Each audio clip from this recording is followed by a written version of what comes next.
ngasi amuk kainoniko akoigi manifestation gi technique hai tare ko haidi manifestation kamaina tawgadage khotgadage kaina comment ta hanga pam yawe ko haidi videos budi mamang da sem ki bane ataraga su yengamdragadi sisina aina atopa ama mawong ama do aina keno tawgadam ni ko sise si tawbagi damakta haidi akoina sinagadab se red color gi pen ama lere ko aduga paper ama lobiro ko paper se khatak pic ti pe ko haidi line se aina 49 times igadam ni ko 49 times igadabagi damakta haidi paper se khatang chide khar chawboi tar su lobi be ai ko aina sita 49 times se ai haidi amutang ai show to bo khatane adu i badi machine do nifuma pandi shohan biyo ko somna iba matamda adu sigi manifestation se akoi loina makta sina ba yai ko loi makta sina ba yai haragadi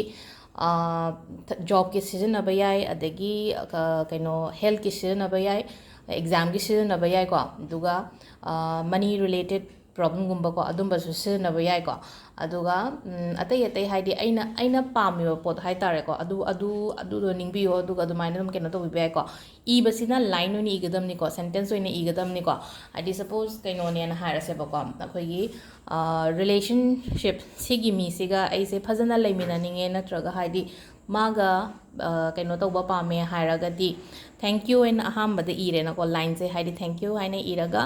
I am happily married haina igadaba ko example loina hapetang iga ko sida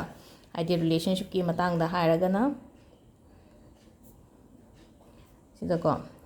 thank you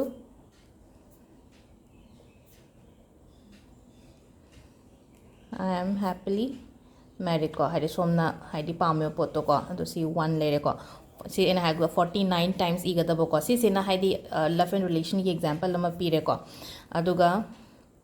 amana amasu ibi ai ko sidana haidi si sina khoi ki keno gi oigre na ko relationship ki oigre na ko haidi igadaba mawong se happy haibo ne ba amadana thank you and haraga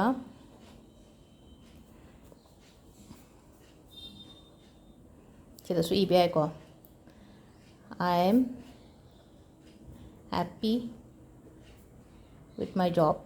haidi aina pami ba thabak to haidi phange na igadaba ko iba haidi every eating ai matam hai tar ko ni fuma palak iba sida eating ai khuding gi ne khanbiyo ba ko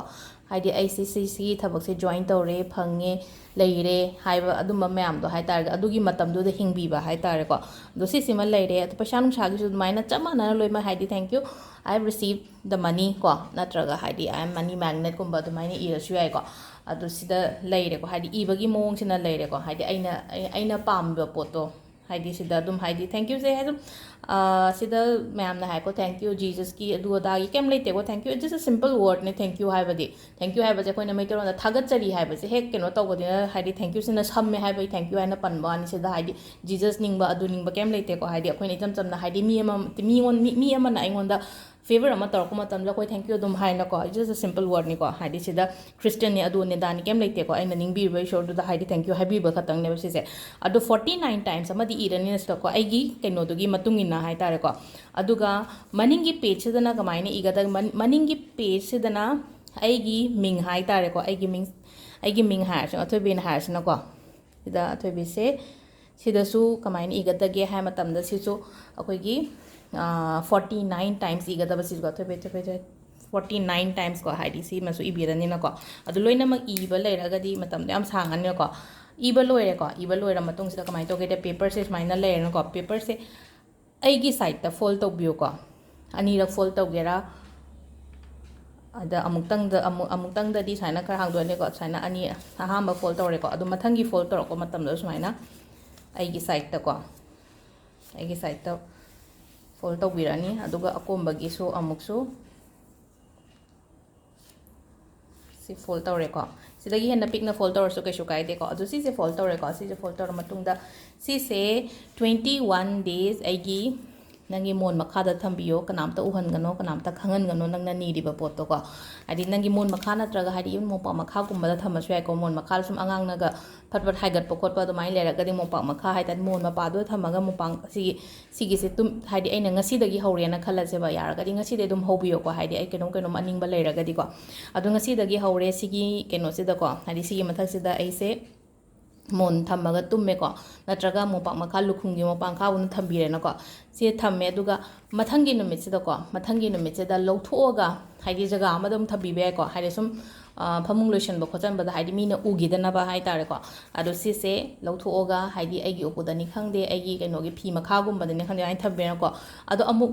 ꯏꯊꯟꯗ ꯇꯨꯝꯕ ꯑꯣꯏꯇꯥꯔꯗꯤ ꯀꯩꯁꯨ ꯀꯥꯏꯗꯦꯀꯣ ꯍꯥꯏꯗꯤ ꯐꯃꯨꯡꯗꯣ ꯑꯗꯨꯝ ꯍꯥꯏꯗꯤ ꯂꯦꯡꯗꯕꯤꯗ ꯀꯩꯅꯣ ꯇꯧꯔꯒꯗꯤ ꯑꯗꯣ ꯃꯤ ꯌꯥꯝꯅ ꯆꯪꯕ ꯌꯨꯝꯒꯨꯝꯕ ꯑꯣꯏꯔꯒꯗꯤ ꯅꯨꯡꯉꯥꯏꯇꯦꯅꯀꯣ ꯏꯊꯟꯗ ꯁꯨꯝ ꯑꯩ ꯐꯃꯨꯡꯗ ꯑꯩ ꯕꯦꯠꯔꯨꯝꯗ ꯀꯅꯥꯝ ꯆꯪꯗꯦ ꯍꯥꯏꯔꯒ ꯑꯗꯨꯝ ꯂꯦꯡꯗꯅ ꯑꯗꯨം ꯊꯝꯕꯤꯕ ꯑꯀꯥꯏꯕ ꯀꯩꯝꯇ ꯀꯥꯏꯗꯦꯀꯣ ꯑꯗꯣ ꯁꯤꯁꯦ 21 ꯗꯦꯖꯁꯦꯀꯣ ꯍꯥꯏꯗꯤ ꯁꯤꯁꯦ ꯑꯗꯨꯝ ꯇꯧꯕꯤꯕ ꯍꯥꯏꯇꯥꯔꯦꯀꯣ 21 ꯗꯦꯖꯁꯦ ꯍꯥꯏꯗꯤ ꯇꯧꯕꯤꯔꯒꯗꯤ 21 ꯗꯦꯖꯇꯣ ꯌꯧꯗ꯭ꯔꯤꯉꯩꯗ ꯅꯪꯒꯤ ꯔꯤꯖꯜꯠꯁꯨ ꯐꯪꯕ ꯌꯥꯏꯀꯣ ꯍꯥꯏꯗꯤ ꯅꯨꯃꯤꯠ ꯅꯤꯅꯤ ꯍꯨꯝꯅꯤ ꯍꯧꯒꯠꯂꯛꯄꯗ ꯑꯗꯨꯝ ꯐꯪꯕꯁꯨ ꯑꯗꯨꯝ ꯌꯥꯏ ꯑꯗꯨꯒ ꯍꯥꯏꯗꯤ 21 ꯗꯦꯖ ꯀꯣ ꯀꯝꯄ꯭ꯂꯤꯠ ꯑꯣꯏꯔꯒ ꯐꯪꯕꯁꯨ ꯌꯥꯏꯀꯣ ꯍꯥꯏꯗꯤ ꯑꯗꯣ ꯁꯤꯁꯦ ꯍꯥꯏꯗꯤ ꯌꯥꯝꯅ ꯄꯥꯋꯔꯐꯨꯜ ꯍꯥꯏꯇꯥꯔꯦꯀꯣ ꯄꯥꯋꯔꯐꯨꯜ ꯃꯦꯅꯤꯐꯦꯁꯇꯦꯁꯟ ꯇꯦꯛꯅꯤꯛ ꯃꯈꯜ ꯑꯃꯅꯤꯀꯣ ꯁꯤꯁꯨ ꯑꯗꯣ 21 ꯗꯦꯖꯁꯦ ꯁꯨꯔꯦꯀꯣ ꯉꯁꯤꯁꯦ ꯃꯊꯪꯀꯣ ꯅꯨꯃꯤꯠ 12ꯅꯤ ꯁꯨꯕ ꯃꯇꯝꯁꯤꯗ ꯁꯤꯁꯦ ꯑꯩꯈꯣꯏꯅ ꯁꯤꯒꯤ ꯄꯣꯠꯁꯦ ꯃꯩ ꯊꯥꯗꯣꯛꯄꯤꯔꯅꯦꯕꯀꯣ ꯃꯩ ꯊꯥꯗꯣꯛꯑꯒ ꯃꯥꯒꯤ ꯀꯩꯅꯣꯗꯣ ꯀꯩꯅꯣ ꯑꯩꯈꯣꯏꯒꯤ ꯎꯠ ꯍꯥꯏꯇꯥꯔꯦꯀꯣ ꯆꯦꯁꯤꯒꯤ ꯄꯦꯄꯔꯁꯤꯗꯒꯤ ꯇꯥꯔꯛꯄ ꯀꯩꯅꯣꯗꯣ ꯑꯗꯨꯗꯣ ꯑꯩꯈꯣꯏꯅ ꯃꯄꯥꯟꯗ ꯄꯨꯊꯣꯛꯑꯒ ꯍꯥꯏꯗꯤ ꯁꯨꯃꯥꯡꯗ ꯀꯩꯗ ꯄꯨꯊꯣꯛꯑꯒ ꯀꯥꯝꯊꯣꯛꯄꯤꯒ ꯍꯥꯏꯇꯥꯔꯗꯤ ꯍꯥꯏꯗꯤ ꯌꯨꯅꯤꯚꯔꯁꯁꯤꯗ ꯑꯩꯈꯣꯏꯒꯤ ꯃꯦꯁꯦꯖꯁꯦ ꯌꯧꯍꯟꯕꯤ ꯋꯥꯅꯤꯗ ꯍꯥꯏꯗꯤ ꯑꯩꯅ ꯄꯥꯝꯃꯤꯕ ꯄꯣꯠꯁꯦꯀꯣ ꯍꯥꯏꯇꯥꯔꯦꯀꯣ ꯑꯩꯅ ꯍꯧꯖꯤꯛ ꯃꯦꯅꯤꯐꯦꯁ ꯇꯧꯔꯤꯕ ꯄꯣꯠꯁꯦ ꯑꯗꯣ ꯁꯤꯗ ꯂꯩꯔꯦꯀꯣ ꯉꯁꯤꯒꯤ ꯚꯤꯗꯤꯑꯣꯁꯦ ꯍꯥꯏꯗꯤ ꯀꯃꯥꯏꯅ ꯇꯧꯒꯗꯕꯅꯣꯗꯤ ꯌꯥꯝ ꯁꯝꯁꯨ ꯁꯝꯃꯦ ꯑꯗꯨꯒ ꯌꯥꯝ ꯇꯦꯟꯁꯨ ꯇꯦꯟꯕꯅꯦ ꯂꯥꯏꯁꯨ ꯂꯥꯏꯕꯅꯦ ꯑꯗꯨꯒ ꯑꯃꯨꯛ ꯑꯩꯅ ꯍꯥꯏꯒꯗꯕꯅ ꯍꯥꯏꯔꯒꯗꯤꯀꯣ ꯔꯦꯗ ꯀꯂꯔꯒꯤ ꯄꯦꯟ ꯀꯣ ꯂꯩꯇꯔꯦ ꯑꯃꯈꯛꯇꯪ ꯂꯩꯕꯤꯌꯣꯀꯣ ꯂꯨꯄꯥ 5 ꯄꯤꯕ ꯄꯦꯟ ꯑꯃꯈꯛꯇꯪ ꯂꯩꯌꯦꯀꯣ ꯍꯥꯏꯗꯤ ꯕ꯭ꯂꯨꯅ ꯇꯧꯒꯦ ꯈꯣꯠꯀꯦ ꯍꯥꯏꯕꯩ ꯅꯠꯇꯦ ꯔꯦꯗꯅ ꯁ꯭ꯄꯦꯁꯦꯜꯂꯤ ꯔꯦꯗꯅ ꯇꯧꯕꯤꯒꯗꯕꯅꯤꯀꯣ ꯑꯗꯣ ꯁꯤꯒꯤ ꯀꯩꯅꯣꯁꯦ ꯑꯩꯅ ꯄꯥꯝꯃꯤꯕ ꯋꯤꯁꯇꯣ ꯀꯩꯅꯣ ꯇꯧꯕꯤꯌꯣꯀꯣ ꯅꯤꯕꯤꯌꯣꯀꯣ ꯁꯤꯒꯤ ꯀꯩꯅꯣꯁꯤꯗꯀꯣ ꯑꯗꯣ ꯁꯤ ꯂꯩꯔꯦ ꯁꯤꯒꯤ ꯀꯩꯅꯣꯁꯤꯁꯨ ꯉꯁꯤꯒꯤ ꯃꯦꯅꯤꯐꯦꯁꯇꯦꯁꯟꯁꯤꯁꯨꯀꯣ ꯑꯗꯣ ꯊꯦꯡꯛ ꯌꯨ